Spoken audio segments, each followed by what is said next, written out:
될 것이며 승량에 눕던 곳에 풀과 갈대와 부들이 날 것이며.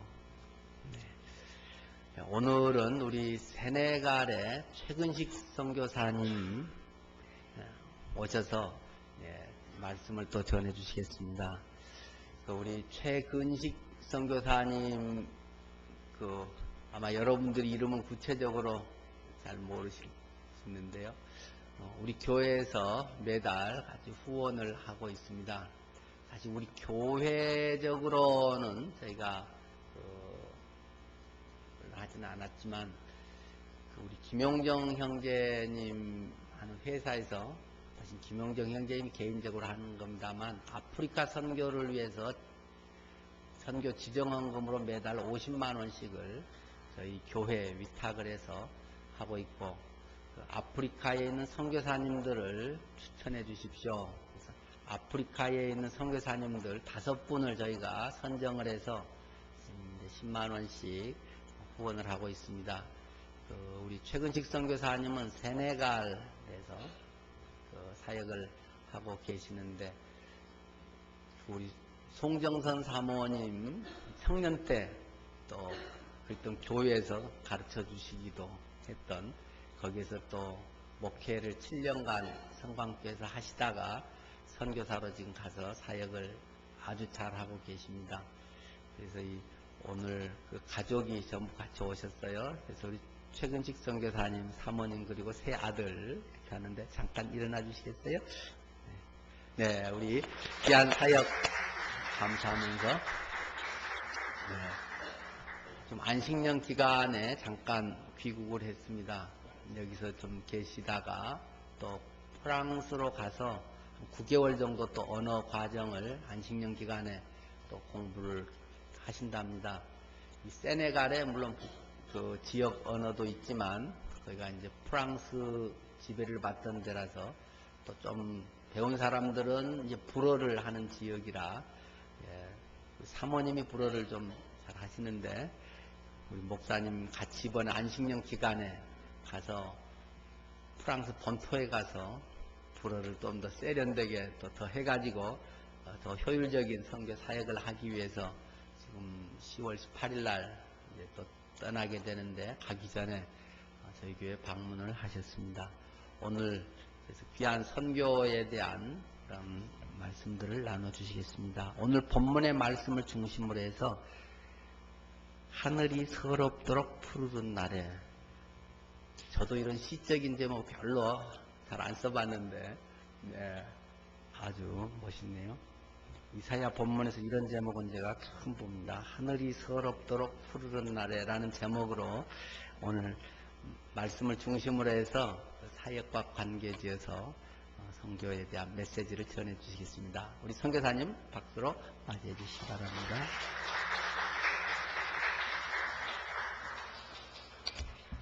할렐루야. 반갑습니다. 영상을 먼저 한번 나누기 원합니다.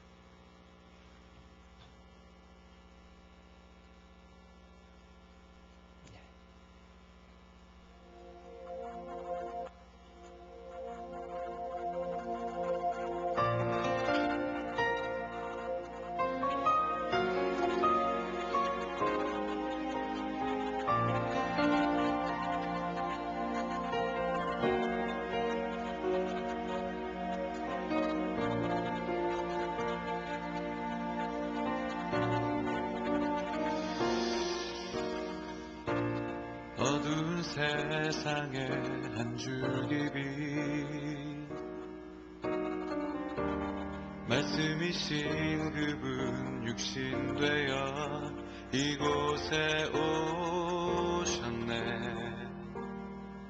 그의 자녀들을 위해 그가 지으신 세상 위에 십자가 사랑 구원의 반석 위에 교회를 세우시고 주의 나라 이루셨네. 주께 경배하며 일어서리 이 땅의 회복과 구원을 위하여 주께서 승리하신 이 나라가 우리를 통해 다시 세우시리라.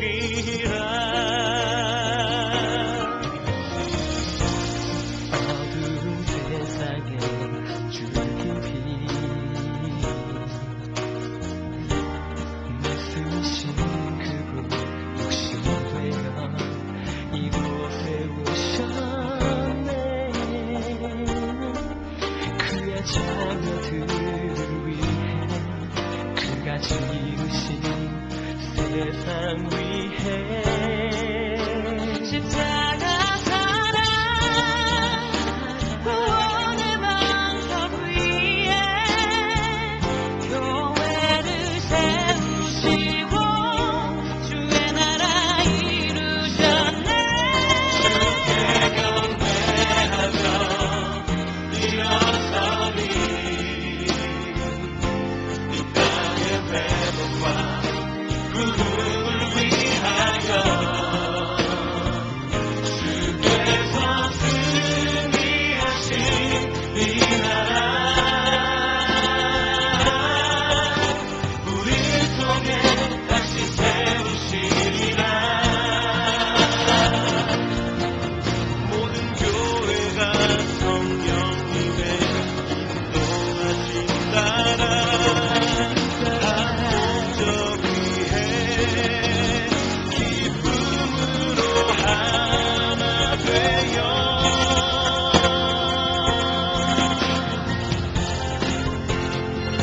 주께 경배하며 일어서리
사진을 한번, 세네갈이 어디 있는지 잘 모르시죠? 세네갈은 아프리카 중에서도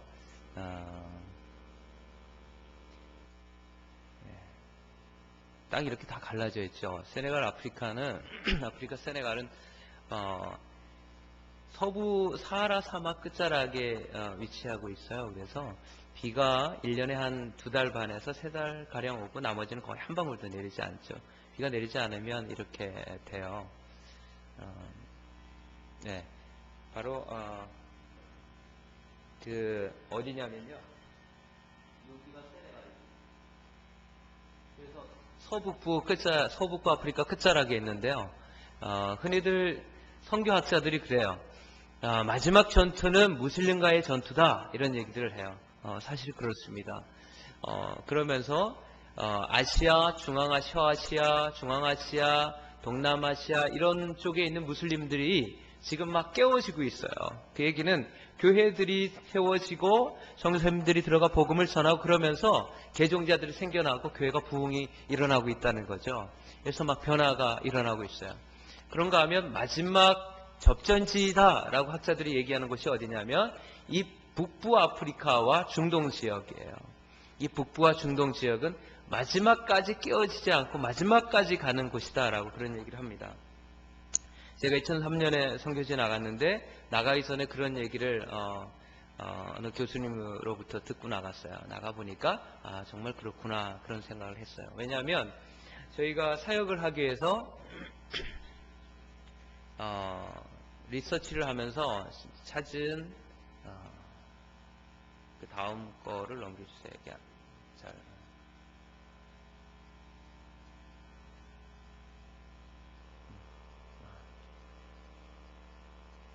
네, 다녔었는데 그쪽에 TS라고 하는 곳이 있었어요. 거기는 SIM이라고 하는 국제선교단체가 17년 동안 집중적으로 본부를 세우고 거기서 사역을 했어요. 근데 17년 동안 한 명의 개종자도 얻지 못했어요. 그리고는 선교사님들이 다 철수해서 본부를 다 옮긴 상황이었습니다. 예, 여기인데요. 과거에 저희가 맨 처음에 들어가 사역했던 곳은 여기입니다. 여기 바켈이라고 하는 지역인데 그 다음에 이곳에 미국 선교사님 몇 가정이 두 가정이 들어오게 돼 있어서 저희는 다시 이쪽으로 안식년 동안에 이쪽으로 다시 옮겨갔습니다. 여기가 선교사님들이 많이 계셨는데 한 단체가 다 있었으니까요. 그래서 텅 비게 되었어요. 근데 여기는 굉장히 중요한 지역이에요. 왜냐하면 그 포처럼 뾰족 튀어나온 데가 수도 다카거든요. 거기서 한 2시간 정도 걸리는데 거기에서 그 위에 중요한 도시들을 다 연결하는 거점입니다. 근데 여기가 텅 비게 됐어요. 그래서 저희가 기도하면서 저곳에 갈 때마다 하나님이 주시는 확신은 뭐냐면 하나님이 분명히 열매를 보게 하고 따게 할 거라시라고는 하는 그런 확신들이었어요. 아니 그렇지 않다고 해도 우리는 하나님 보내시는 곳이면 어디든 가겠습니다라고 기도하고 있을 때였거든요. 그래서 저곳에 한국 선교사님 한 가정을 포함해서 미국 선교사님들이 여러 가정이 있었습니다. 그러다가 다 빠져나가서 지금 텅 빈 곳이 되었을 때 저희가 저것을 놓고 기도했죠. 근데 하나님이 저곳이 저희가 사역할 곳이라고 여러 부분을 가르쳐 주셨어요. 환경적으로 가르쳐 주시고 지금까지 제가 만나고 사역하던 또 교제하던 친구들이 다 그쪽 출신들이거나 그쪽과 연관되거나 다 이렇게 되는 거예요. 그래서 여러 명이. 그래서 저희가 집중적으로 기도하기 시작하고 주말마다 저희 온 가족이 가서 예배하고 기도하고 그럴 때마다 하나님 확신 주시고 그래서 마침내 저희가 저곳에서 사역지로 정하고 사역을 하게 되었습니다. 저곳이 왜 중요하냐면 거기서 북쪽으로 코줄기 있는 쪽으로 해서 한 50분가량 올라가면 띠아원이라고 하는 세네갈의 띠자느파라고 하는 이 무슬림 종파의 본거지가 있습니다. 세네갈은 94%가 무슬림이고요. 저희가 사역하고 있는 풀라 그리고 월로프 종족 같은 경우에는 100% 무슬림입니다. 99.89% 무슬림이죠. 근데 그 종족들이 중심으로 하고 또 성지로 삼고 있는 것이 50분 거리에 있어요. 그리고 이제 동쪽으로 가면 북동쪽으로 이렇게 올라가면 2시간 정도 거리에 뚜바라고 하는 곳이 있어요. 거기는 아프리카에서 두 번째로 큰 사원 성지가 있습니다. 제일 큰 거는 모로코에 있고요.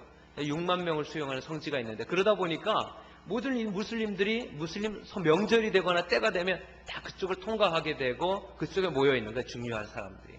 그러니 굉장히 견고하죠. 다른 지역도 마찬가지지만 그렇게 집중적으로 해도 깨지지 않았던 거예요. 그래서 저희가 하나님이 최근에 한 1년 반 전에 주신 하나님 주신 마음 감동은 뭐였냐면 고맙습니다. 감동은 뭐였냐면 저 띠아원이라고 하는 곳, 저 띠아원이 무슬림의 심장, 세네갈 무슬림의 심장과도 같은 곳인데 저곳을 공략해야 된다는 거죠. 저곳에 대한 부담감들을 주셨어요. 지금까지 서양 선교사님들이 저곳에 계시면서 일부 종족들이 무슬림이 아닌 카톨릭 배경을 한 종족들이 있어요. 그 종족들이 저 입 모양으로 되어 있는 데가 감비아라고 하는 땅인데 거기는 영어권입니다. 근데 그 밑에 쪽에 턱 같은데 사람 얼굴 모양이죠. 턱 같은데 그 밑에 쪽은 조금 우거진 곳인데 거기에 졸라나 망까이 뭐 이런 기타 종족들이 살아요. 살면서 그들이 무슬림 배경이 아니라 카톨릭 배경을 반반 정도 가지고 함께 살아갑니다. 그 종족들이 저희 있는 지역에도 살아요. 일부 종족들이. 그러니까 그 종족에 가서 주로 복음을 전했던 거예요. 물론 필요합니다. 그들이 무슬림으로 전향하기 전에 그들에게 복음을 전하고 예수님 믿게 하는 건 너무 중요한데, 중요한 것은 그들이 혹 개종된다고 해도 그들이 무슬림에게 가서 복음을 전하지 않아요.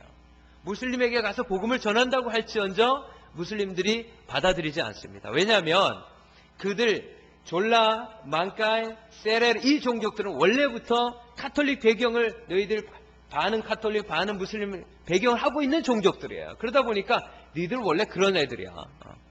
이 사람들은 뭐 카톨릭이나 개신교나 구분을 안 하거든요. 너희들 원래 그렇잖아. 상종이 안 되는 거예요.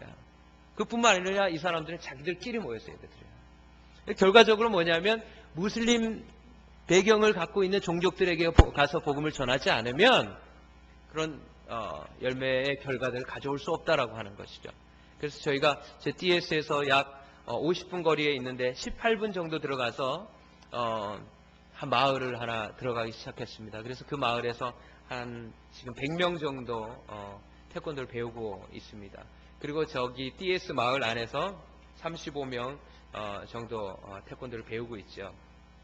제가 사역을 하고 있는 것은요, CTC라고 합니다. 초이 태권도 클럽이에요. 네. 초이 태권도 클럽인데, 초이 태권도 클럽 위로 올라가 주세요. 네. 한 칸만 더 올라가시면, 한 칸 더 올라가시면 될 것 같습니다. 네, 그렇습니다. 초이 태권도 클럽의 CTC예요. 어떤 분들이 제가 저 마크를 CTC에서 가운데 거를 소문자로 해서 십자가 모양으로 딱 코팅해갖고 붙이고 다니니까, 아니 초승달 사이에다 십자가를 콱 박아놓았다고 그러더라고요. 그래서 그렇게 과격한 말 하지 말라고 요 밑에 초이 태권도 클럽 써있다고 제가 그랬는데, 제 의도는 사실 그렇습니다. 왜냐하면 이 무슬림들은 우리는 십자가 걸듯이 거기다 초승달에다가 그 별 하나 이렇게 그려놓고 꼭대기 딱 박아놓거든요. 의도도 그런데요, 제가 그 땅에다가 주님의 십자가를 꽂겠다 하는 마음을 가지고 그 마을에 들어갔고 복음을 전하기 시작했습니다. 3단계 비전이 있습니다. 저희 CTC에서는 태권도를 가르치고, 그 다음에 피아노를 가르치고, 저희 큰아이가 제가 제일 아끼는 수제자 중에 한 명을 기타 반을 하고 있습니다. 그러면서 그 형이 예수 믿고 또 리더가 되게 해달라고 기도하고 있는데요. 1단계는 초이 태권도 클럽의 CTC입니다. 이것은 오픈되어 있는 클럽이죠. 누구나 다 올 수 있고 누구나 다에게 오픈되어 있는 클럽이에요. 두 번째 단계는요, 크리스찬 태권도 클럽이에요. 주님이 우리를 부르실 때 예배하는 자를 부르시고 그 다음에 일꾼을 부르셨잖아요. 예배하는 모임입니다. 여기는 클로즈 되어 있습니다. 그래서 믿는 자들만 알 수 있죠. 그래서 1단계에서 지금 2단계로 넘어오려고 하는 친구들이 한 7, 8명 가량 있습니다. 제 1단계에 있을 때 저는 우리 친구들이 제자 훈련하고 가르칠 때 어떻게 하냐면요, 아직 믿지 않았을 때부터 제자 훈련을 합니다. 어떻게 하냐면, 너희가 비전이 없어요. 이 친구들한테. 야, 너희들 꿈이 뭐냐? 그러면 저는 부인 2명 데리고 사는 건데요, 부인 3명 혹은 4명 데리고 사는 건데 그게 꿈이에요. 예. 늘 얻어먹고 살았고 아무리 공부해도 할 수 있는 일들이 없고, 농사를 지으려고 해도 뭐 비가 와야지 농사를 짓잖아요. 그러니까 꿈이 별로 없어요. 돈 생기면 부인 하나 더 얻고, 여자들은 돈 생기면 가발 하나 더 하고, 치장 보석 하나 더 하고, 그게 꿈이에요. 예. 그 뭐 해서 돈 벌 건데? 그럼 엔지니어가 된대요. 무슨 엔지니어? 하면 모르겠는데요. 그래요. 그래서 제가 가르치면서, 야, 너희들이 CTC 클럽을 세워라. 근데 CTC 클럽을 세우고 CTC 제자가 되면 틀려야 된다. 달라야 되는데 이렇게 바뀌어져야 돼. 약속 시간은 진짜 안 지켜요. 약속 시간 지키는 거. 부인도 한 명과 살아야 되는데 왜 그래야 되는지. 하나님 원래 한 남자 한 여자를 만드셨고, 너희들이 심장이 2개면 2 부인을 데리고 사는 거 내가 오케이 한다. 머리가 2개 달랐다면 오케이 하는데 그렇지 않은 이유에 대해서 만나고 또 만나고, 그래서 실제적으로 몇 달 만나고 또 교제하고 하다 보면 사부님 저는 한 명만 하고만 살게요. 이렇게 얘기하고 바뀌어져요. 그 다음에 무슬림들이 갖고 있는 게 뭐예요? 수치심이 제일 꼭대기에 있어요. 무슬림들은 수치심이 제일 꼭대기에 있고요, 죄책감은 맨 꼬드발이에 있어요. 그래서 죄의식이 없어요. 사람을 죽여도, 도둑질에도 걸려도 절대 죽어도 얘기하지 않습니다. 왜냐하면 얘기하면 수치를 받잖아요. 그래서 누이가 결혼했는데 처녀가 아니면 남동생이나 오빠가 가서 죽이는 거예요. 집안의 명예를 회복하려고. 그게 전 세계적으로 문제가 되고 이슈되니까 그렇게 못하고 네가 스스로 목숨을 끊어서 명예 자살을 요구하는 거예요. 그래서 명예를 회복하도록 해라. 그러는 거예요. 이슬람을 알면 알수록 얼마나 저급하고 세상적인 종교인지 몰라요. 이슬람에서는요, 그들의 파라다이스에, 아니, 지옥에 여자들이 더 많이 간대요. 왠지 아세요? 여자들은 말이 많아서 더 많이 간다고 합니다. 그렇게 가르쳐요. 황당하죠. 지금도 테러할 사람 막 손 들으라면 수십만 명이 손을 들고 나옵니다. 왜 그런지 아세요? 이들은 천국에 대한 보장이 없어요. 파라다이스에 대한 보장이 없어요. 이들은 술을 먹지 않습니다. 그런데 이들의 파라다이스에 가면 술광이 흘러가서 영원히 술을 마십니다. 포도주에 강해서. 황당하죠. 유치하죠. 근데 많은 사람들이 거기 엎드린다. 테러하겠습니다. 나서요. 왜냐하면 성전에 나가서 테러하고 죽으면 이들의 파라다이스는 직행을 하거든요. 바로 올라가요. 검열도 없어요. 직행을 해요. 거기에 올라가면 호로아인이라고 하는 70명의 남자를 만나본 적도 없는 그런 수처녀들이 그 성전에서 죽어서 올라온 그 순교한 그 사람을 위해서 준비하고 있어요. 대기하고 있다가 그 사람과 영원히 사는 거예요. 얼마나 세상적이고 유치합니까? 그런데 거기 가서 다 절하는 거예요. 우리나라에 얼마나 많이 들어와 있는지 몰라요. 얼마나 안타까운지 몰라요. 근데 제가 소망이 조금 있습니다. 그래서 왜냐하면 한국 여자들이 보통입니까? 만만치 않거든요. 부인 둘 얻고 셋 얻고 넷 얻고 이런데 거기 가만히 있을 한국 여자가 어디 있겠습니까? 그래서 제가 거기에 소망을 조금 둡니다. 할렐루야. 우리 기도하셔야 돼요. 정말 우리가 기도해야 돼요. 정치적으로 밀고 들어옵니다. 오일머니를 가지고 막 정치적으로 밀고 들어와요. 우리 교회들이 깨어있지 않으면, 무장하지 않으면 속수무책으로 내 사랑하는 형제들이, 이웃들이 거기에 넘어갈 수 있어요. 마지막 단계는 그러면서 이 1단계에 있으면서 2단계에 넘어오기 전에 기독교적 세계관을 심어주는 거예요. 그렇게 가치관을 바꿔주는 거예요. 무슬림으로서 가지고 있던 세계관, 무슬림의 창을 가지고서 기독교를 바라봤을 땐 저 이교도들 다 죽여야 돼. 그렇게 됐었단 말이에요. 그런데 기독교적인 창틀을 가지고 창 너머로 자기들의 종교, 자기들의 친구들을 바라보게 하는 거예요. 그래서 저거는 제가 그러죠. 야, 너희들 우리 CTC가 되면 이렇게 달라야 되는데 이거 어떻게 생각하냐? 저거는 문제 있지 않냐? 문제 있대요. 부인 2명 데리고 3명 데리고 사는 건 문제 있지 않아? 이렇게 한참 얘기해요. 그 문제 있다 그래요. 죄책감에 대해서 이건 우리가 얘기하면 죄를 인식하게 해줘요. 얘기하면 끄떡끄떡해요. 그러면서 이제 변화되면 얘들이 보고서 자기들 걸 보고 이것은 아니다라고 인식하게 만들어주는 거예요. 그리고 나중에 개종되고 나면 이들이 내가 내 가치관들을 바꿔가야 되는데 보면 이미 바뀌어져 있는 것을 발견하게 되는 거죠. 이렇게 하고 있고 또 지속적으로 메시지를 그다음에 상담을 통해서 이런 일들을 하고 있습니다. 3단계에 가면 뭐냐면 이 딸리베라고 하는 게 탈레반이라는 뜻이에요. 이 탈레반은 제자란 디사이플이라고 하는 뜻입니다. 그래서 예수님의 제자들의 클럽이에요. 그래서 CTC예요. 이건 일꾼 클럽이죠. 아주 비밀화된 거고 복음을 전하는 클럽이에요. 이제 이번 텀에 저희가 들어가면 1단계, 2단계, 3단계 적어도 1단계의 클럽들이 몇 군데 생겨날 겁니다. 그리고 향후 5년 후에 10년 후에 가면 1, 2, 3단계 클럽들이 각각 세네갈 전역에 혹은 서북부 아프리카 전역까지 보내지는 게 이게 제 기도 제목이에요. 향후 10년 후에는 이렇게 퍼져나가는 거. 그 다음에 저는 단계별로 사역을 들어가면 되거든요. 제가 이번에 안식년을 여기서 보고하고 사역을 나누고 그 다음에 9개월 동안은 프랑스에서 보내려고 합니다. 그 이유는 저는 종족어를 합니다. 왜냐하면 이 사람들이 공용어가 프랑스어라고 하지만 배우지 않은 사람들은 프랑스어를 모르거든요. 프랑스어를 해갖고 프랑스어로 사역한다 그러면 대학생들 사역을 하면 돼요. 근데 저는 어린아이와 여자들 그 다음에 그 노인에 이르기까지는 불어를 못해요. 종족어를 해야 돼요. 그래서 저는 종족어로 사역을 합니다. 그런데 이 배운 사람들은 제게 오면 그래요. 제가 종족어만 하니까 만약에 제가 불어만 했으면 너는 우리말도 못하냐 그랬을 텐데 저에게 옆에 와갖고 자꾸만 불어로 하려고 그래요. 나 배웠다 이거죠. 폼 잡고 자꾸 그래. 그래서 제가 내가 한 10년만 되면 내가 꼭 가서 불어를 제대로 된, 니네보다 더 유창하고 발음 좋은 제대로 된 불어를 배우리라. 막 제가 다짐하고 있었거든요. 그래서 이번에 가서 9개월 동안 많이는 못하겠지만 기초적인 불어를 제대로 좀 다지려고 합니다. 아내는 물론 불어를 잘 합니다. 그래서 이번에 가서 불어를 좀 고급화시키는 그런 시간을 가지려고 해요. 그래서 프랑스에서 파리에서 한 6시간 내려가면 시골 도시인데요. 한국 사람이 가정이 전혀 없는 곳에 가서 저희가 언어를 하려고 합니다. 위해서 좀 기도해 주시기 바랍니다. 그럼 이 비전을 위해서 여러분 기도해 주십시오. 3단계 비전을 놓고 기도해 주십시오. 네. 제가 여기 딱 오니까 어떤 분들이 그러더라고요. 목사님, 천국 다음으로 제일 좋은 곳이 어딘지 아세요? 그러더라고요. 글쎄요. 그랬더니 천국 다음으로 제일 좋은 곳은 한국입니다. 딱 그러더라고요. 그래서 과연 살면서 그런 것 같습니다. 예, 이렇게 얘기하면 어떤 분들은 아이고 선교사님 모르는 말씀하세요. 여기 돈 없으면 지옥입니다. 지옥. 그런 분들도 있지만 제가 있으면서 보니까 과연 우리나라는 하나님의 복을 많이 받은 나라입니다. 예. 믿습니까? 예. 저희 큰아이한테 사람들이 물으면 큰아이는 한국이 좋아, 세네갈이 좋아 그러면 세네갈이요.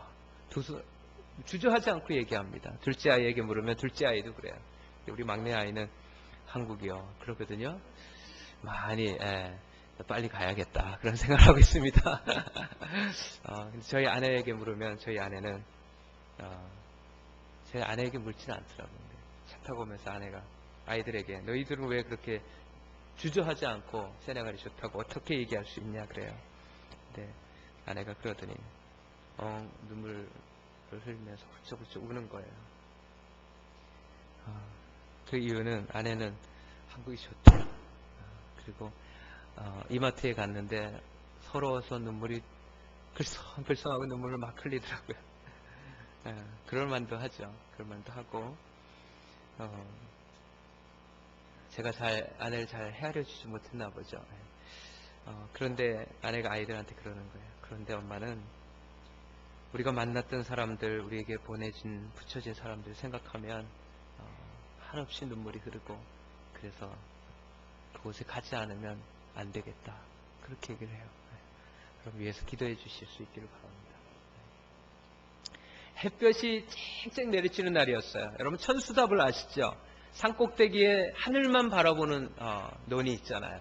천수답이라고 하죠. 전 강원도 사람이거든요. 저희 시골 마을에 가면 천수답들이 꽤 있었어요. 저희도 천수답을 가지고 있었고 어느 햇볕이 맑게 내리쬐는 하늘 아래였습니다. 농부가 모내기 할 때가 되어서 비는 안 오고 논바닥이 다 쩍쩍 갈라지니까 거기다 이제 물을 저어 올리기 시작합니다. 개울에서 물지개를 쥐고 하루 종일 저어 올리는 거예요. 개울바닥도 사실은 다 거의 말라가서 개울바닥을 긁듯이 긁어서 산등성이를 오르락내리락 합니다. 농부는 산등성을 오르락내리락 하면서도 내내 하늘을 쳐다보면서 한 조각 먹구름을 찾았습니다. 그런데 하늘에는 너무나 푸른 하늘만 계속되는 거죠. 농부는 그 하늘을 쳐다보면서 얼마나 서러웠는지 모릅니다. 그렇게 하루 종일 그 물을 퍼올렸지만 논바닥에는 흔적만 남고 물은 조금 더 고여있지를 않습니다. 땀을 닦고 또 피를 닦으면서 농부가 저녁 때 집으로 내려옵니다. 다음날 아침이었습니다. 농부가 다시 물지개를 쥐고 나가려는 순간입니다. 갑자기 바람이 불더니 검은 먹구름이 몰려오기 시작합니다. 후두둑 후두둑 비가 내립니다. 농부가 야 비다! 비가 내린다! 너무나 좋아합니다. 한참을 쏟아진 그 소낙비 후에 농부가 신을 씻는 중 마는 중 하고 산꼭대기를 달려 올라갑니다. 올라갔더니 자신의 눈에 가득히 고여있는 물을 봤습니다. 모내기 하기에는 너무나 넘쳐서 물꼬를 터주어야 했습니다. 정말 시원한 비였습니다. 얼마나 농부가 행복했는지요. 오늘날 우리는 비 오기 전에 농부처럼 하나님을 섬기고 있는 것을 보고 있습니다. 많이 애쓰지만 열매는 적고 참된 자기 깨어짐도 보기가 쉽지 않습니다. 효과적인 교회 성장이나 복음 전파를 꽤 하지만 선교적인 상황도 사실 만만하지가 않아요. 무엇보다도 죄를 책망하게 하는 그런 능력이 없는 것 같습니다. 중생하게 하는 성령의 역사와 능력이 찾아보기가 어렵습니다. 심령의 본질적인 그런 변화를, 은혜를 기대하는 것보다는 기대하지도 않고 기독교는 늘어나고 문화 현상처럼 그렇게 대중화되어져 가고 있는 것이 사실입니다. 한국에 왔더니 어떤 분들이 그래요. 요즘은 사회가 교회를 걱정하는 시대입니다. 그런 얘기를 하더라고요. 굉장히 서러웠어요. 아니 어떻게 세상으로부터 교회가 걱정을 받는 신세가 됐나. 가슴이 너무 아프더라고요. 우리 주님은 어떠실까 그런 생각도 했습니다. 많은 교회들 가운데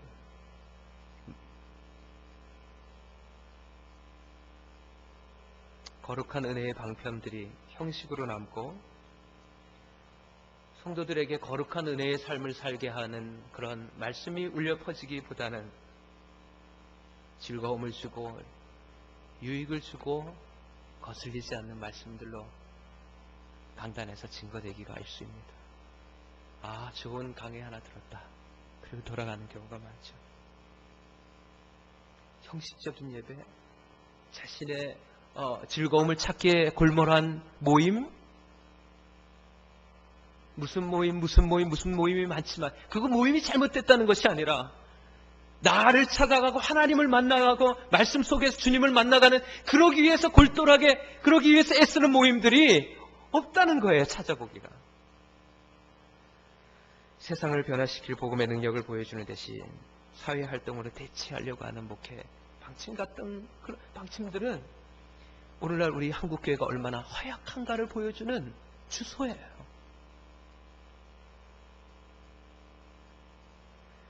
우리에게 부흥이 필요합니다.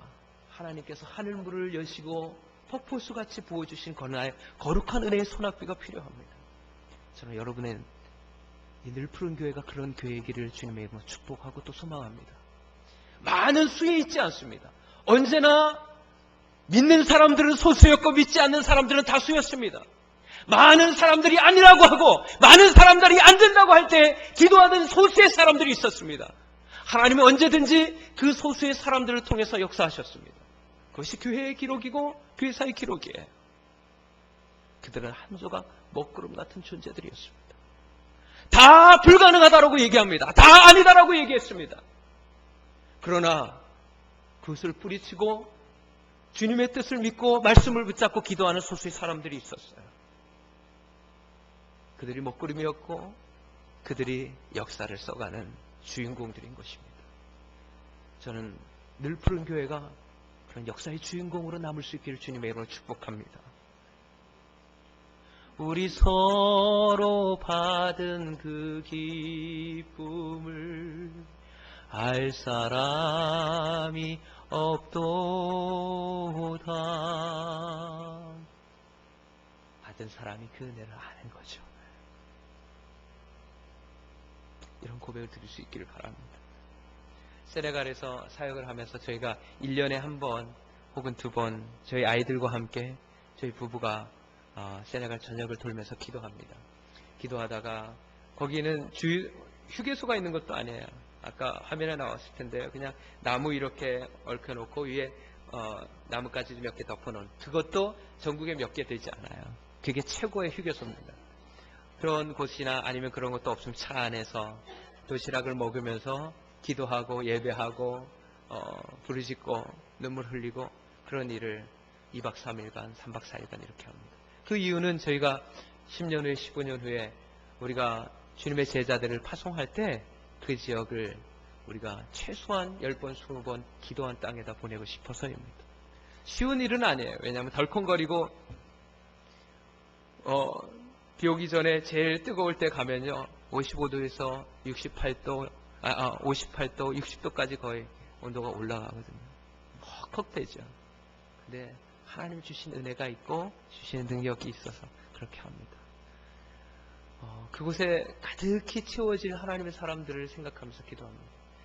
그러면 저희가 그곳을 돌 때였는데 저희 아내가 처음 그곳을 돌 때 다 야 화장실 가자 해서 아내가 화장실 갈 때는 우산 하나 가리고 또 다른 팀들하고 같이 갈 때는 남자는 이쪽 여자는 저쪽 해서 볼일을 봅니다. 사막이고 광야니까 뭐 가려줄 게 없어요. 앙상한 가시나무 뒤에서 숨어보지만 허연 엉덩이가 다 드러날 수밖에 없죠. 저쪽 가서 큰 거 작은 거 볼일 다 보고 제가 가시나무 사이를 걸어오면서 나 이 가시밭길 춤추며 걸으며 하면서 춤을 덩실덩실 저도 모르게 추면서 걷고 있을 때였어요. 가만히 뒤가 이상해서 돌아보니까 저희 세 아들들이 따라오면서 같이 춤을 추는 거예요. 그래 좋다 하면서 같이 춤을 추면서 차에까지 도착했습니다. 차에 도착했더니 아내가 훌쩍훌쩍 울고 있는 거예요. 그래서 왜 우냐고 그랬더니 왜 하나님은 이 땅의 사람들이 이렇게 살아갈 수밖에 없도록 허용하시는 거냐고. 그 때문에 서러워서 견딜 수 없다고. 그러니까 그 지점이 그 지역이 전혀 강물도 없어요. 늪도 없어요. 늪 있다고 해봐야 다 말라버리죠. 그냥 모래땅 위에 지푸라기를 지은 집에 천 하나 걸쳐놓고 거기서 모래는 다 들어가죠. 거기서 사는 거예요. 도대체 뭘 먹고 사는지 어떻게 사는지 모르겠다. 왜 이들은 이렇게 살아가야 되냐고 훌쩍훌쩍 우는 거예요. 한참을 같이 울다가 하나님 주시는 마음은 그거였어요. 이들이 비록 이곳에 살지만 이들에게 복음이 있다면 미국에서 혹은 한국에서 부유하게 살면서 복음 없이 살아가는 사람들보다 훨씬 행복하고 부유한 사람들일 거라고 하는 확신. 그리고 그들이 그렇게 되었을 때 오히려 이제는 복음을 나누는 부유한 사람들이 될 거라고 하는 그런 확신이 우리에게 있었습니다. 그리고 하나님이 그것 때문에 우리를 보내셨다고 하는 이유에 대해서 깨닫고 감격하고 얼마나 감사했는지 몰라요. 사랑하는 여러분, 제가 이렇게 얘기하면 어떤 분들은 그래요. 연세가 있으신 분들은. 목사님, 그 사람들 게을러서 그렇게 사는 거 아닙니까? 우리나라도 과거에 전쟁 후에 가난하고 그렇게 없이 살 때 얼마나 열심히 일했는지 모릅니다. 아니요, 그런데 그렇지 않아요. 그들 게을르지 않습니다. 게으른 사람들도 물론 있죠. 그런데요, 비가 내리기만 하면 긴 장대에다가 쇠꼬챙이를 꽂아서 혹은 장대를 깎아서 어른아이 할 것 없이 다 나와서 모래를 뒤집니다. 그리고 거기다가 옥수수와 땅콩과 수수를 심어요. 아침부터 밤 저녁까지 그렇게 일을 해요. 열심히 일을 해요. 그런데 문제는 두세 달 비가 오고 나머지는 한 방울의 비도 내리지 않는다는 거죠. 그럼 열심히 일을 할 수 있는 환경이 없잖아요. 그러니 저와 여러분이 가지고 있는 이 자원들이 어떻게 우리가 잘나서 내가 열심히 일해서 우리가 잘나서 우리가 대한민국 사람을 살아가고 이것을 누린다라고 말할 수 있겠습니까? 우리가 아무리 가난하고 내 자원이 없다 할지언정 이들보다 더 없을 수 있겠습니까? 이들은 영혼도 구원받지 못했어요. 이들은 열심히 일하고 싶어도 일할 수 있는 자원과 환경이 없어요. 그러니 우리에게 주어진 이 믿음이라고 하는 자원, 이 물질이라고 하는 자원, 이 건강이라고 하는 이 자원이 저와 여러분의 교만이 아니라 사명이라고 하는 것을 깨달아야 합니다. 여러분에게 있는 이 복음을 갖지 못한 이웃들, 여러분에게 보내진 사람들, 친척들, 형제들, 이 이웃 주민들에게 이들을 향한 사명이에요. 여러분에게 있는 그 건강이 건강하지 못한 사람들을 향한 사명이라니까요. 여러분에게 있는 이 물질을 갖지 못한 사람들을 향한 사명이에요. 우리는 당연히 아프리카나 아시아나 북한이나 가난한 저들을 향한 사명을 가지고 있어요. 하나님이 그것을 통해서 영광 받으시길 원하는 거예요. 그래서 그들을 허용하시는 거고 우리에게 맡겨주신 거라니까요.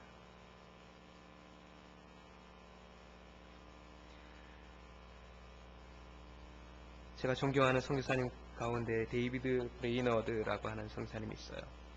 18세기 아메리카 인디언들에게 복음을 전했던 분입니다. 21살에 회심을 했습니다. 그리고 25살에 선교사로 성명을 받았어요. 그리고 29살에 꽃다운 나이에 사랑하는 사람들을 떠나서 주님 품에 안겼습니다. 짧은 생애를 살면서도 그분은 기도하는 일에 자신을 바쳤습니다. 인디언들을 위해서 부르짖었습니다. 인디안 선교에 자신의 전 삶을 드렸습니다. 결국에는 자신의 건강을 잘 돌보지 못한 이유로 폐결핵에 걸려서 일찍 생을 마감해야 했습니다. 그러나 그는 위대한 선교사님이었습니다. 그분이 돌아가시기 전에 남겨놓은 일기장의 고백을 나누려고 합니다. 영혼을 주님께 인도할 수 있다면 내가 어디에 있든지 어떻게 살든지 또 무엇을 견디게 되든지 나는 관계하지 않노라. 잠을 자면 저들을 꿈꾸고 잠을 깨면 첫째 생각이 잃어버린 영혼들이라. 아무리 박식하고 능란하며 또 심오한 설교와 청중을 감동시키는 웅변이 있을지라도 그것이 결코 인간의 심령에 대한 뜨거운 사랑의 결핍을 대신할 수는 없노라. 그래요. 하나님의 은혜가 그분의 마음속에 있을 때, 강권하게 됐을 때 견딜 수 없는 마음이 있었어요. 쉴 수 없는 마음이 있었다고요. 열정적으로 삶을 산 사람들에게는 흔적이 있어야 돼요. 나는 여러분들에게 그리스도의 흔적이 남을 수 있기를 주님의 이름으로 축원합니다. 십자가의 흔적이 새겨질 수 있기를 바라요. 예수님이 우리 사랑하셔서 그렇게 오셨잖아요. 제가 낚시를 하고 있었습니다. 낚시를 하고 있는데 물끄러미 바라보니까 오리떼들이 수풀에 막 모여서 막 떼거리는 거예요. 가만히 보니까 우리 삼촌도 있고 이모도 있고 뭐 형 누나 다 모여 있어요. 유심히 봤습니다. 오리 한 마리가 잘 못 움직이는 거예요. 가만히 보니까 낚싯줄에 얽혀 있고 다리가 낚싯바늘에 껴 있는 거예요. 다리는 당연히 팅팅 부었겠죠. 안타까운 마음에 제가 다가갔습니다. 다가갔더니 우리 이모 삼촌들이 막 달려드는 거예요. 그래서 제가 답답해서 외쳤어요. 야! 내가 온 것은 너에게 생명을 주고 더 풍성히 주려는 거야! 근데 우리들이 알아듣지를 못하고 이해하지 못합니다. 답답했습니다. 야, 우리가 되고 싶다. 우리가 되어서 우리의 언어로 우리의 몸짓으로 다가가고 싶다. 그래서 주님이 오셨잖아요. 그래서 주님이 오신 거거든요. 인간의 몸을 입으시고. 생각해 보세요. 예수님이 십자가에 달리셔서 예수님이 십자가에 달리실 때에는 오늘날 기차 레일에나 박아 넣을 뻔만한 긴 대못에 동맥과 정맥을 뚫고 뼈를 깨트리고 십자가에 양손과 두 발이 박혔어요. 거기에 60kg, 70kg 혹은 80kg의 체중이 끌어당길 때에는 그 고통이 말로 다 할 수 없는 고통이었습니다. 아니 생각해 보세요. 그것을 바라봐야 하는 아버지 하나님의 마음은 어땠을까요? 당장 이곳 쫓아가서 저들을 채찍으로 치고 아들을 끌어내려 치료하고 싶은 마음이 간절했을 텐데 견뎌야 돼요. 왜? 저와 여러분을 구원하시기 위해서. 아버지 하나님과 주님이 내주신 언약이거든요. 견디셔야 하는 거예요. 그런데 생각해 보십시오. 예수님에게는 오병이어를 누렸던 많은 청중들이 있었습니다. 그들이 다 떠나갔고, 아니 떠나가는 것뿐만이 아니라 예수 그리스도를 십자가에 못 박으라고 외치고 있습니다. 12명의 제자들마저도 다 배신하고 떠나가 버렸어요. 아니 그뿐입니까? 주님의 무릎을 누리고서 그 품을 누렸던 제자들마저도 배신하고 떠나가 버렸어요. 그런데 그 고통의 순간에 예수님은 뭐라고 하시는지 아세요? 첫 번째 십자가에서 내뱉는 마디가 아버지여 저희의 죄를 용서해 달라는 거죠. 그렇게 기도하시는 거예요. 그 극악한 상황 가운데서 자신을 버리고 배신하고 떠난 그리고 못 박는 저들을 향해서 아버지여 저들의 죄를 용서해 달라고 우리 주님이 말씀하고 계시는 거예요. 저주할 법도 한데 우리 주님은 기도하고 계시는 거예요. 그 극한 상황에서. 그러니 사랑하는 여러분, 저와 여러분이 기도하지 못하는 그 핑계들이 얼마나 궁색합니까? 저와 여러분이 기도하러 주님 전에 나오지 못하는 그 핑계가 말이 됩니까? 목사님이 우리 철야 기도합시다. 수요일날 모여서 기도합시다. 우리가 새벽에 기도합시다. 아 목사님 제가 피곤해서요. 저희는 맞벌이였어요. 저희 갔다 와서 아이들 때문에 어쩌고 저쩌고. 아니 그 핑계들이 오늘 예수님이 십자가에 달리셔서 우리를 위해서 기도하시는 그리고 배신한 그들을 위해서 기도하시는 것과 비교가 되냔 말이에요. 지금까지 얼마나 궁색한 변명들을 우리 주님 앞에서 주절거렸는지 몰라요.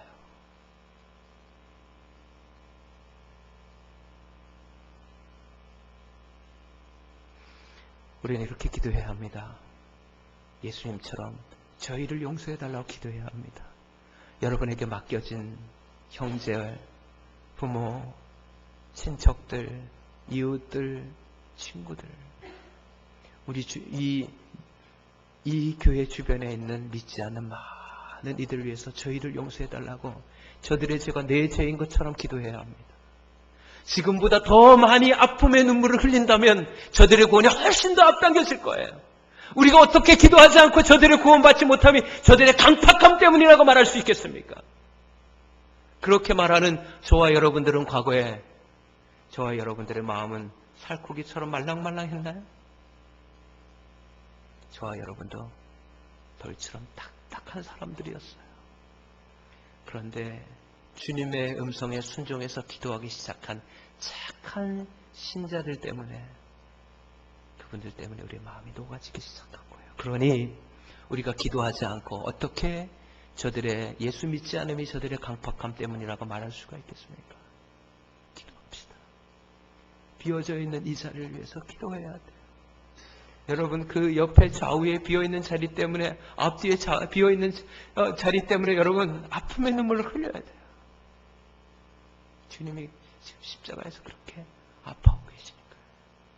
뿐만 아니라 이 늘푸른 교회가 한 조각의 먹구름이 돼서 큰 비를 몰고 오는 그런 큰 먹구름이 되어야 돼요. 그래서 큰 저수지를 이루어서 이 서울 지역 전체를, 아니 대한민국을, 아니 전 세계까지 수로를 파야 돼요. 앉아있으면 안 돼요. 어떤 사람들이 그래요. 아, 목사님 가신 지 8년이 됐는데 열매는 얼마나, 교회는 몇 개나 세웠습니까? 아니요, 없는데요. 열심히 130명, 140명 하고 만나고 날마다 가슴 아파하고 눈물 짓고 있는데요. 어떤 사람들은 시큰둥하는 사람들이 있고 대부분의 말하는 사람들은 눈물로 응답을 하지만 그런 사람들도 있어요. 근데요, 제 눈에는 보여요. 성질이 급해서 심어놓고서 그걸 막 후들겨 판다면 씨가 자랄 틈이 없죠. 계속 풀을 뽑아주고 물을 주고 또 돌보고 그런 일들을 해요. 제 눈에는 보여요. 수많은 사람들이 주님께 돌아오는 것이 보여요. 제가 이렇게 얘기하면 그래요. 아니, 선교사님이 무슨 천연병 선교사도 아니고 그렇게 그러냐 그래요. 왜냐하면 한 텀쯤 지나고 나면 이제 좀 기가 꺾여가지고 안 돼, 좀 어려워. 좀 기가 죽어야 되는데 기가 안 죽으면 돼요. 기가 죽을 필요가 없잖아요. 여러분, 기 죽지 마십시오. 하나님이 하십니다. 할렐루야. 여러분, 늘푸른 교회를 이렇게 멋있고 아름답게 지으셨을 때는 이 지역에 늘 푸름을 주게 하는 그런 비전과 하나님의 계획이 있는 줄로 믿습니다. 제가 목사님을 뵈니까 얼마나 따뜻하고 온유하신지요. 예수님 성품을 정말 많이 닮으신 분 같다, 그런 생각을 했어요. 우리가 주님과 많이 거들면 우리에게서 주님의 향취가 배어나야 돼요. 주님과 많이 거들고 많이 눈물로 기도하고 주님과 십자가에 함께 매달리고 함께 부활하고 함께 푸른 초장을 누리는 사람들이 되어서 우리 안에는 늘 십자가의 흔적이 있고 우리를 만나는 사람들은 예수 그리스도를 만나고 복음이 흘러갈 수 있는 그런 성도들이 되시기를 주님의 이름으로 축복합니다. 그러면 초롱성 같은 그들이 무너지기 시작할 거예요. 천국에서 여러분들이 알지도 못한 많은 사람들, 수없는 사람들, 피부색도 다른 사람들이 여러분에게 다가와서 반겨 나올 것을 여러분 기대하십시오. 우리는 부흥이 오지 않아도 하나님을 그렇게 섬겨야 합니다. 세상 사람들이 다 아니라고 해도 우리는 기도할 수 있어야 합니다. 때로는 한편의 설교를 수많은 주인들을 거꾸로 틀 수 있는 능력이 없다고 해도 수많은 사람들이 일시에 회심하는 축복이 없다고 해도 우리는 진리를 따라서 양심을 따라서 설교하고 가르칠 거예요. 여러분의 목사님은 그렇게 하실 겁니다. 부흥이 오지 않아도 우리는 전도해야 돼요. 하루 종일 복음을 전하러 돌아다녔는데 한 명의 개종자를 얻지 못한다고 해도 우리는 복음을 전하고 돌아다녀야 합니다. 저는 오늘 여러분이 섬기시는 교회가 참된 자기 깨어짐이 가득해서 십자가를 가슴에 아로새기고 아무리 둘러봐도 비 한 방울 내리지 않는 아프리카 하늘에서 하늘을 바라보면서 서로 하는 그것을 기억하면서 여러분들이 먼저 충분한 소낙비를 먹으면 사람들이 되어서 소낙비를 보내고 나누는 그런 그런 사람들이 되기를 주님의 이름으로 축복합니다. 여러분 안에만 머물러 있지 않는 하나님의 자원들이 있기를 바랍니다. 그것을 위해서 기도하십시오. 복음이 가장 큰 자원입니다. 건강이 자원입니다. 우리 권사님들, 집사님들 아직 살아있는 날 동안에 내 숨이 끊어지고 심장의 박동이 멈추고 피가 공급되는 것이 멈추는 그날까지 우리는 저들을 위해서 저희의 죄를 용서해달라고 기도하고 복음 전하는 일을 쉬지 않아야 합니다. 말씀을 한번 읽어드리면서 말씀 마무리합니다. 그때에 소경의 눈이 밝을 것이며 귀머거리의 귀가 열릴 것이며 그때 저는 자는 사슴같이 뛸 것이며 벙어리의 혀는 노래하리니 이는 광야에서 물이 솟겠고 사막에서 시내가 흐를 것임이라. 뜨거운 사막이 변하여 못이 될 것이며 메마른 땅이 변하여 원천이 될 것이며 실황에 눕던 곳에 풀과 갈대와 부들이 날 것이며. 우리 한번 하나님 말씀을 생각하면서 한번 기도하기 원합니다. 저는 잘 모르지만 분명히 저와 여러분에게 또 교회에게 여러분의 가정에게 주시는 하나님의 음성이 있을 것이라고 생각합니다.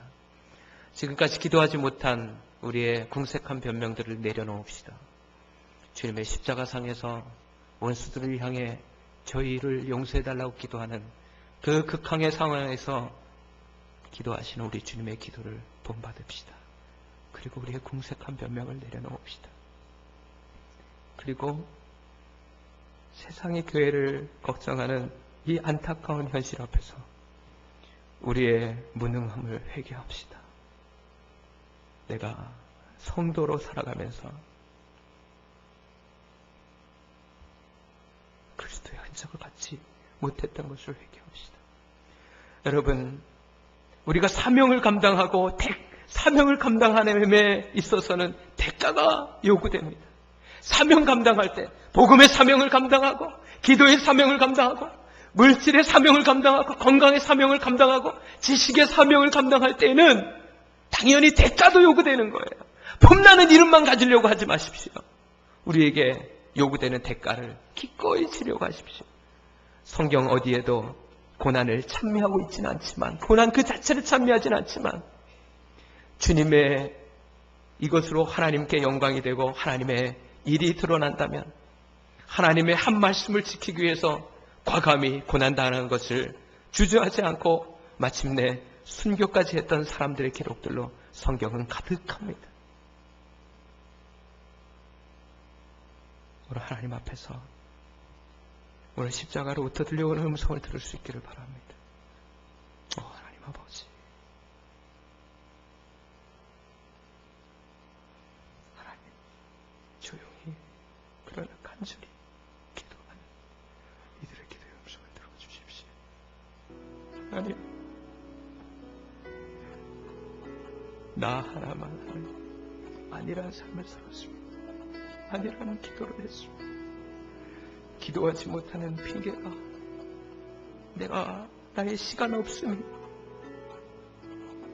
나의 여력이 감당하지 못하며 합당하다고 생각했습니다.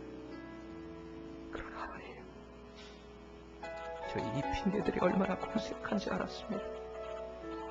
주님 십자가에서 그 가나의 고통 가운데서 저희의 죄를 용서해달라고 간절히 기도하시는 그 기도를 생각합니다. 하나님, 우리도 그렇게 기도하기를 원합니다. 기도하지 않고서 이 세상의 어지러운 것이, 혼탁한 것이 저들의 강팍함과 저들의 죄 때문이라고 말했던 것 회개합니다. 기도하지 않고 정죄했던 것, 판단했던 것 회개합니다. 우리도 저희의 죄를 용서해달라고 주님처럼 기도할 수 있게 원합니다. 내게 지금도 많이 주어진 사명이 있는 것을 알았습니다. 내게 있는 자원들이 사명인 것을 알았습니다. 오 주님, 내게 보내진 사람들, 이웃들, 우리 교회의 이웃들, 내 부모 형제들, 저들 향해서 더 많이 눈물 지을 수 있도록 도와주시고 초롱성과 같은 저들의 심령이 녹아지게 하여 주셔서 마침내 주님 앞에 나와서 이 교회가 커다란 저수지를 이룰 수 있도록 도와주십시오.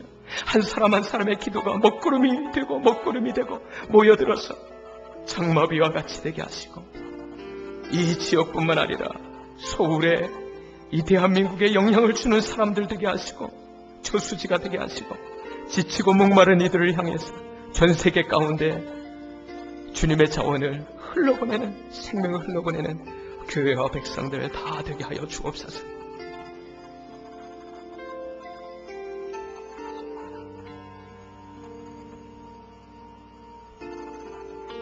거룩하신 하나님 고맙습니다.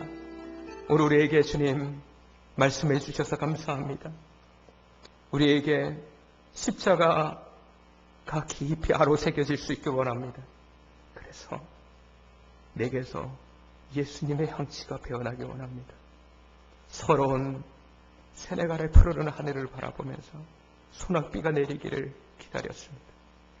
하나님, 늘 푸른 교회가 한 조각의 먹구름이 되게 하여 주셔서 이 메마른 한국 강산을 흠뻑 쉴 수 있도록 도와주시고 마침내 큰 저수지를 이루어서 세계 가운데 수로를 뜨고 생명을 흘러보내는 교회가 되게 하여 주옵소서. 이제는 더 이상 기도하지 않고 저들의 강팍함을 얘기하지 않기를 원합니다. 기도하지 않는 나의 핑계를 부끄러운 것으로 알고 이제 하나님 더 많이 눈물 씻고 저들의 죄가 내 죄인 것처럼 기도하기를 원합니다.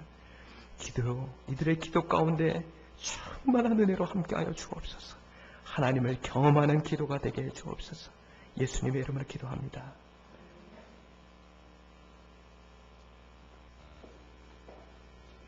귀한 말씀 감사합니다. 잠깐 우리 마무리 기도하고 마치도록 하겠습니다. 우리 세네갈루 최근식 선교사님 가정의 귀한 사역의 열매들을 하나님께서 알알이 맺게 하실 것입니다. 또 우리 곳곳에서 보이지 않게 또 귀한 사역을 감당하고 계신 분들이 참 많이 있는데 우리 그분들 위해서 그리고 우리들 자신이 그러한 삶에 기꺼이 하늘의 씨앗이 되기를 바라며 마무리 기도하도록 하겠습니다.